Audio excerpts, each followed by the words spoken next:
안녕하세요. 오늘은 28차 시 확률의 뜻에 대해 진행하도록 하겠습니다.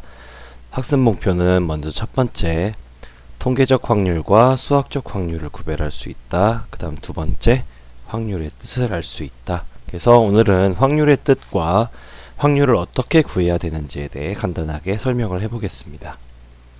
자, 먼저 첫 번째, 통계적 확률입니다. 통계적 확률이란 동일한 조건에서 어떤 실험이나 관찰을 반복할 때 어떤 사건 A가 일어나는 상대 도수가 일정한 값에 가까워지면 이 일정한 값을 사건 A가 일어날 확률이라고 합니다. 이제 이 두 줄은 정의인데요. 이 정의를 통해서 실제로 확률을 어떻게 구하는지 한번 볼게요.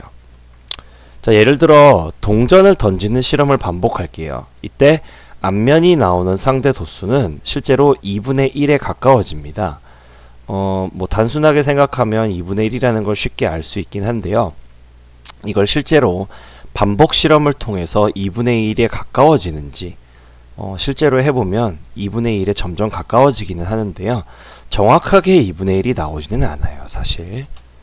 자, 그 다음 두 번째. 주사위를 던지는 실험을 반복할 때 1 또는 3의 눈이 나오는 상대 도수는 3분의 1에 가까워집니다. 이 실험도 동전을 던지는 실험과 동일하게 하면 할수록 3분의 1에 점점 가까워지긴 하지만 실제로 정확하게 3분의 1이 나오는 경우는 굉장히 드뭅니다. 자, 이처럼 통계적 확률이란 말 그대로 통계적으로 여러분들이 직접 실험을 했을 때 이 실험을 한 확률이 어떤 값에 가까워지는지 상대도수를 보는 건데요. 문제점이 있어요. 자, 통계적인 확률의 문제점 세 가지가 있는데요. 일단 첫 번째는 동일한 조건에서 실험이나 관찰이 이루어지기가 어렵습니다. 간단한 예로 위에서 동전을 던지는 실험을 반복을 하죠. 자, 그럼 사실 생각해야 될 게 굉장히 많아요. 동전을 던지는 높이, 동전을 던지는 속도, 동전을 던지는 방향, 동전의 무게, 동전의 앞뒤가 어떻게 다른지 등등등. 그래서 실제로는 여러분들이 생각하는 것처럼 2분의 1이 정확하게 나오지가 않아요. 그래서 동일한 조건에서 실험이나 관찰을 하기가 사실상 굉장히 힘듭니다. 자, 그 다음 두 번째. 가까워지는 값을 추측해 볼 수는 있어요. 동전을 던지면 2분의 1에 가까워질 것 같다라고 추측은 할 수 있지만 그 값이 확실한지는 아무도 얘기를 할 수가 없습니다. 통계적인 확률에서는요. 왜냐하면 통계적인 확률의 정의 자체가 위에 다시 읽어보면 관찰이나 실험을 계속 반복할 때 상대 도수가 일정한 값에 가까워지면 그 값을 확률이라고 하기로 할 건데 이 일정한 값 자체가 얼마인지 모르죠. 그러니까 이 일정한 값을 우리는 추측할 수밖에 없는 거예요. 동전을 100번, 1000번, 10,000번 던져보니까 점점 2분의 1에 가까워지는 것 같기는 해요. 그래서 통계적 확률은 2분의 1이다 라고 얘기는 하지만 실제로 그 값이 2분의 1인지는 누구도 장담할 수 없다는 거죠. 그 다음 통계적인 확률의 문제점 그 마지막인데요. 측정하는 사람마다 오차가 있을 수 있어요. 똑같은 동전을 가지고 실험을 하지만 아까도 얘기했죠. 동일한 조건에서 실험이나 관찰이 어렵기 때문에 오차가 생기기 마련이에요.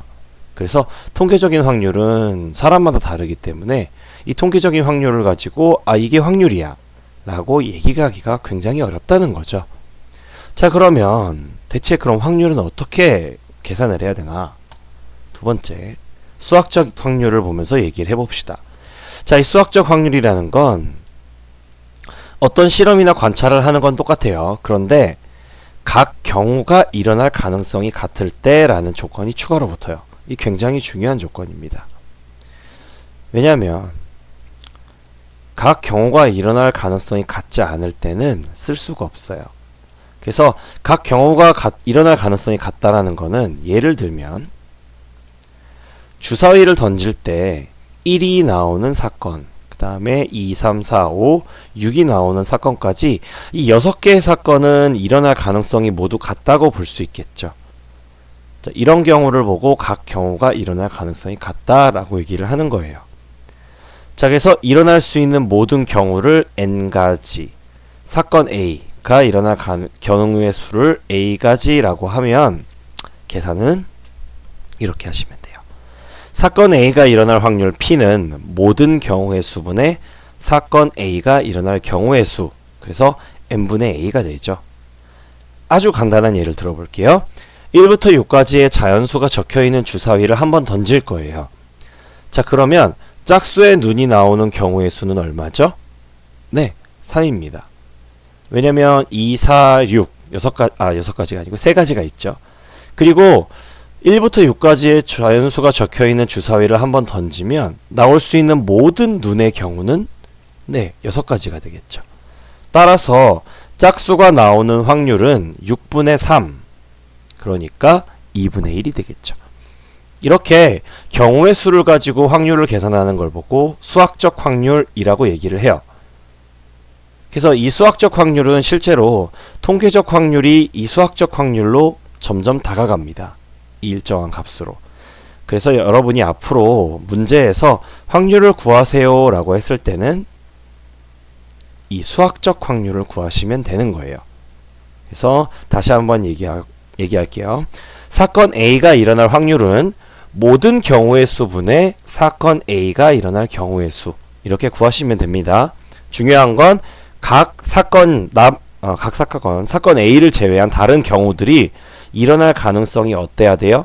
네, 같아야 돼요. 네, 이게 중요한 이유가 주사위가 있어요. 주사위가 있는데 정육각형이 아니에요. 정육각형이 아니고 좀 이상하게 생겼어요. 주사위가. 주사위가 한쪽이 되게 넓고 한쪽이 되게 좁아요. 그러면 던지면 넓은 면이 바닥으로 떨어질 확률이 높죠. 그러면 그 반대쪽에 있는 숫자가 나올 가능성이 더 높아요.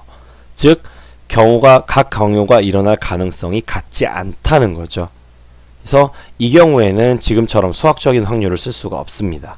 그래서 매우 중요한 내용이에요. 경우가 일어날 가능성이 모두 같다는 거. 자, 그러면 연습을 한번 해볼게요. 먼저 현태는 배가는번 곱합 편의점에 들어갔습니다. 편의점에는 세 종류의 도시락과 몇 종류? 2종류의 컵라면이 있어요. 자, 이때 질문에 답해 봅시다. 첫 번째, 현태가 다이어트 중이래요. 다이어트 중인 현태는 도시락과 컵라면 중 하나만 골라 먹기로 했어요. 이때 도시락 중에 해리 도시락이 있어요. 이 해리 도시락을 먹게 될 확률은? 그러면 우리가 고를 수 있는 모든 경우의 수는 어떻게 돼요? 도시락이나 컵라면 중에 하나만 고르는 거니까 네, 모든 경우의 수는 5가 되겠죠. 자, 이때 해리 도시락을 먹게 되는 경우의 수는 몇 가지예요? 한 가지밖에 없죠. 해리 도시락을 골라야 되잖아요. 그러면 답은 5분의 1이 될 거고요. 그 다음 배가 매우 고픈 현태는 도시락 하나와 컵라면 하나를 골라서 모두 먹기로 했어요. 자, 이럴 때 신라면을 먹게 될 확률을 구하래요. 자, 그러면 모든 경우의 수는 이번에 어떻게 돼요? 지금 동시에 일어나는 사건이기 때문에 3 곱하기 2가 돼서 얼마가 될까요? 네, 모든 경우의 수는 3 곱하기 2, 그래서 6이 될 거예요. 자, 그러면 신라면을 먹게 될 확률을 골라야 되는데 신라면을 먹게 될 확률, 그러니까 신라면을 먹게 될 경우의 수를 구해야겠죠. 그러면 컵라면 2개 중에 하나니까 경우의 수는 일단 하나인데요. 도시락은 3개 중에 아무거나 먹어도 되죠. 그러니까 네, 1 곱하기 3이 되겠죠. 그러니까 1 곱하기 3. 그러면 3이 약분되면 얼마가 되겠어요? 2분의 1이 되겠죠. 실제로 답을 확인해 보면 첫 번째 답은 5분의 1이 나오고요. 두 번째 답은 2분의 1이 나오게 됩니다. 자, 이렇게 해서 모든 경우의 수 분의 사건 A의 경우의 수를 통해서 우리가 수학적 확률을 구하는 걸 직접 해봤습니다. 자, 다음 차시는 확률의 성질에 대해서 들어가게 될 거예요. 그래서 본격적으로 확률이 어떤 성질을 가지는지 알아보는 시간을 가질 겁니다. 동영상 시청 확인 숙제 꼭 해보시기 바라고요. 다음 시간에 보겠습니다.